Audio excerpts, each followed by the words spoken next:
ნიკა მელიას დაკავებას აპროტესტებენ ბათუმში. მოქალაქეთა ნაწილი მთავრობის სახლთან შეიკრიბა, მათი განცხადებით უნდა დასრულდეს მოქალაქეთა პოლიტიკური დევნა. ისინი აცხადებენ, რომ ნიკა მელია არის პოლიტპატიმარი და ქართული ოცნება რუსულ დაკვეთას ასრულებს.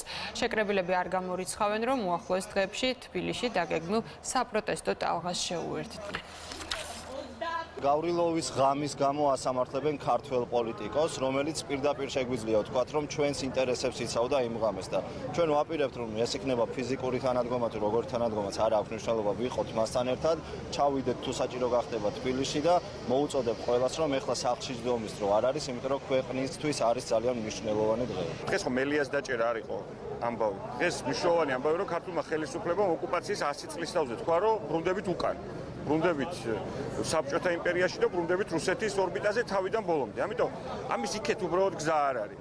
ეს არის ის ნაბიჯი, რომლის მერეც არ ვიცი მე როგორ შეიძლება ნორმალურმა ადამიანმა ამ ქვეყანაში მაცხოვრებელმა შვიდად გააგრძელოს სახლში ცხოვრება და ტელევიზორის ყურება.